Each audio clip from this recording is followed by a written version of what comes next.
I now call on Tanaiste Deputy Eamon Gilmore. 30 minutes, Deputy. Clancorla. This is the budget that will take us out of the Troika bailout. It will underpin recovery and help to create more jobs. And this budget does everything possible for hard-pressed families, pointing the way to a better future. When this government came into office 31 months ago, our country was faced with the worst economic crisis in its history. Our economic sovereignty had been surrendered. 250,000 jobs had been lost, and tens of thousands more were at risk if financial stability were not restored. Without the bailout loans, there was 5 months' money left to pay for all public service and no means to borrow any more. We literally would not have had the cash to open the schools the following September. Today, that situation has been transformed. Financial stability has been restored, the state can again borrow at affordable rates, and we are in a strong position to exit the programme at the end of the year. That is something which few predicted was possible in the spring of 2011. Financial instability destroys jobs and livelihoods. Stability provides the platform for growth and job creation. What this budget does is to copper fasten the stability that has been so hard won. As a country, we have been through too much to now put that stability and recovery at risk. But just as we should not put stability at risk, neither should we put recovery at risk. As I have said many times, this budget does what is necessary to ensure we exit the programme, but no more. The total adjustment of €2.5 billion is the minimum that we need to do to ensure we exit the programme smoothly without doing undue damage to the emerging recovery in the economy. This budget strikes the right balance between hitting our deficit target of 3% by 2015 and protecting jobs and living standards. The 4.8% projected deficit gives us a prudent buffer to ensure that we hit our European targets. Achieving a primary balance is an important milestone in keeping our debt sustainable. At the same time, keeping the adjustment to €2.5 billion is a clear sign to the Irish people that there is light at the end of the tunnel. It is clear evidence that the economic nightmare inflicted on the Irish people by Fianna Fáil is coming to an end. There are now very real signs of hope in our economy. When we came to office, 7,000 jobs a month were being destroyed. Now we are creating 3,000 jobs per month. When we came to office, the live register was heading for 500,000. This week, I hope it will fall below 400,000 for the first time since 2009. When we came to office, house prices were in free fall. Property prices are now rising again in Dublin and construction activity is returning. While GDP is being held back by the effects of the patent cliff, there are signs of recovery elsewhere. Exports are growing. Retail sales are stabilising. Confidence is improving. The agri-food sector is performing strongly. The tourist sector had a very strong year. Ireland's reputation has been restored and the flow of foreign investment into Ireland is strong. Growth is forecast to accelerate to 2% next year. And what the government has to do now is to underpin that growth and to make it as job-rich as possible. Now is the right time to give a further boost to national recovery.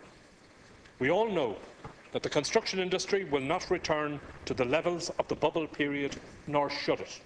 But restoring construction activity is vital if we are to reduce unemployment and to get people back to work. That is why the government has established a construction sector consultation and coordination group to identify the blockages to recovery in construction and to set out a strategy for the industry. That strategy should include the goal of achieving a major increase in residential building activity over the next 3 years. In the meanwhile, we will assist construction with the tax incentive for renovations and extensions introduced in this budget and by extending the Living Cities initiative. The additional capital spending that was announced yesterday will also add to the existing €17 billion capital programme and to the PPP stimulus programme, which is now coming on stream. These are an important stimulus to the building industry. The domestic economy is vital to the creation of jobs and improving living standards. But as a country, we can only survive by making and selling goods and services that people in other countries want to buy. That is why the budget contains a further package of measures to support small business and particularly innovative start-ups. The Minister for Finance is also working to enhance the availability of trade finance. The budget provides support for people who are long-term unemployed and who want to become self-employed. This is additional to the reforms being undertaken as part of Pathways to Work to help people back into employment. I am pleased that the Minister for Finance has been able to retain the 9% VAT rate for the hospitality sector. This measure has been an important part of the recent success of the tourism sector, which brings jobs to every corner of this island. It is a vital regional stimulus, and I want to record my thanks to everyone involved in the gathering, led by Minister Varadkar, and indeed including the staff of my own department who worked so hard to make it a success. By reducing the adjustment by €600 million, we have made this a much less difficult budget than it might have been. Even so, ministers still faced difficult decisions. There are no easy options left in any department. All of the big spending departments, health, social protection, justice and education, have been through a long period of retrenchment. As in previous budgets, wherever possible, we have linked expenditure reduction to reform. The reality, without the reforms that have already been made, is that this budget would not have been possible. Without the Haddington Road Agreement in particular, we would not be in a position to open up recruitment in sensitive areas, including the recruitment of teachers and Gardaí. The recruitment of extra staff is clear evidence of the reform dividend, and I want to pay tribute to my colleague, Minister for Public Expenditure and Reform, Brendan Howlin in particular, for what he has achieved. And I also want to pay tribute to the public service trade unions who have made such an enormous contribution in the national interest. Yes, there have been difficult decisions, but there have also been important achievements. Education has always been a core priority. For a third year in a row, we have predicted the pupil-teacher ratio. This year, there have been no cuts to the budgets for schools, and in fact, an additional 1,250 teachers will be recruited next year. When we came to office, there was no money left to run the schools. In the past 3 years, the Minister for Education has built more than 2,700 classrooms. And this year, Minister for Communications will deliver the final part of a 3-year programme to ensure that every second-level school has a 100 meg broadband connection. In the area of taxation too, the raising of additional revenues is being linked to reform. Rather than imposing taxes on work, this government has been broadening the tax base and protecting working people by increasing capital taxes. Under this government, the rate of capital gains tax and capital acquisitions tax have increased from 25% to 33%, and dirt has increased to 41%. Under this government, taxes on unearned incomes have increased, tax reliefs have been closed off, and in this budget we are introducing a bank levy so that the banks that have for so long been a burden on the taxpayer will make a contribution to ease the pressure on households. The budget documents contain the latest information from the Revenue Commissioners on the implementation of the so-called horizontal measure, which restricts the use of tax reliefs by high earners. That measure was brought in after a long campaign by the Labour Party, led by my colleague Joan Burton. The report for 2011 vindicates the argument. It shows that the horizontal measure is working, that effective tax rates have been increased, and the tax take from high earners has increased by more than 100%. Under this government, reliefs have been restricted further through a charge on Section 23 reliefs, by capping pension relief and by curtailing health insurance relief. At the same time, in our first budget, more than 300,000 people were lifted out of the USC net.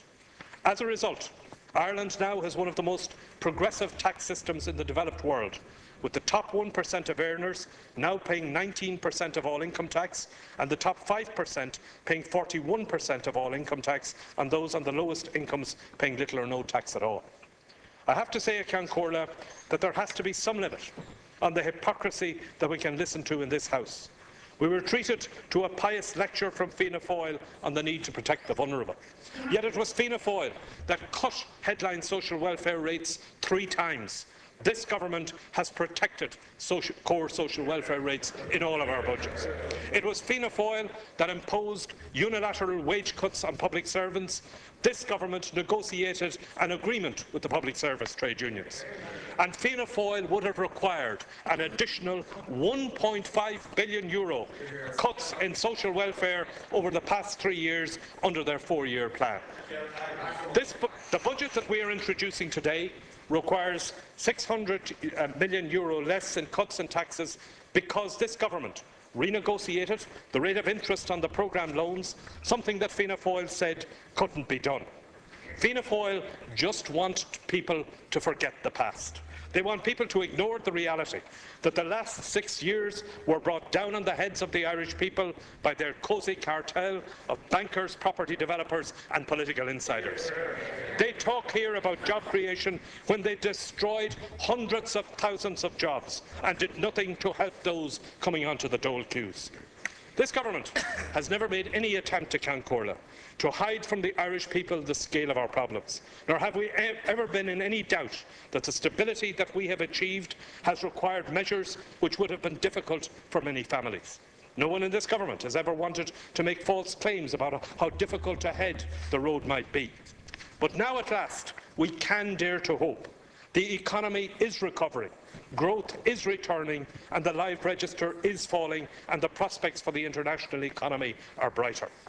I do not claim that there will be no further setbacks, that there will not be some difficult days ahead of us, but we also must have hope. In this budget, we are making a down payment on the future. We are committed not just to rescuing the economy from the abyss, but to building a better and a fairer post-crisis Ireland. That is why we have begun in this budget to lay the foundations for a better health service. By bringing in free GP care for children aged 5 and under, we are not just introducing an important reform in the health service, we are providing support to hard-pressed families. This government is committed to providing free GP care because we can only reform the health service by ensuring that wherever possible, care is provided in a primary setting. By starting now, we are setting down a clear marker for the future.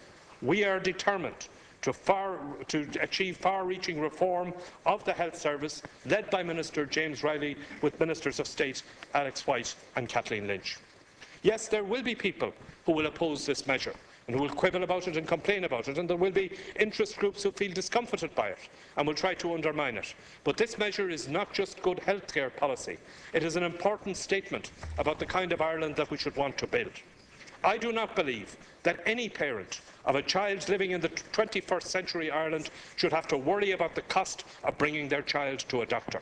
No mother or father of a young child should be faced with the dilemma of wondering, how sick is my child?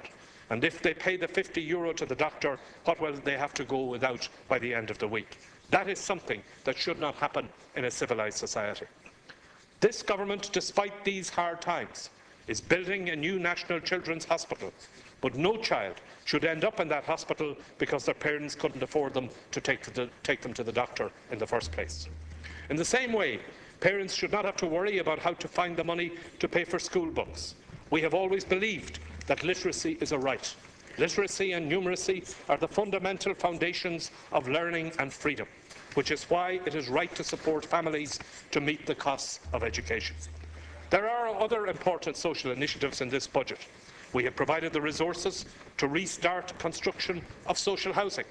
There is funding to tackle some of the worst problems of the bubble era, including Priory Hall, the Pyrite Fund and ghost estates. There is a new mechanism of social impact bonds designed to allow for innovative social projects. This government took office 31 months ago, after our country had been brought to the brink of ruin by Fianna Fáil. In the face of that crisis, Labour and Fine Gael took on the task of renegotiating the bailout and bringing our country back from the edge. This could only be done with the support of men and women of principle and patriotism, colleagues who had the courage and the character to put their country first. It is thanks to that commitment and to the patience and endurance of the Irish people that we are now poised to exit the bailout programme, that we are seeing new jobs being created, and that at last we can emerge from the dark night and see a new dawn for our country. We have now come through the worst economic crisis in the history of this state. The people of Ireland have endured much, but we are now at last on the threshold of recovery. Because of the work that this Labour and Fine Gael government has done over the past 2.5 years, we were able in this budget to ease the burden somewhat on hard-pressed families. Ministers Noonan and Howlin have introduced a budget this year which is focused and directed at increasing employment opportunities, especially for the young. And we have done enough in this budget to exit the bailout and to end the national shame which Fianna Fáil brought to our shores. Let nobody now, especially no member of these houses, put that bailout exit and recovery at risk. Thank you.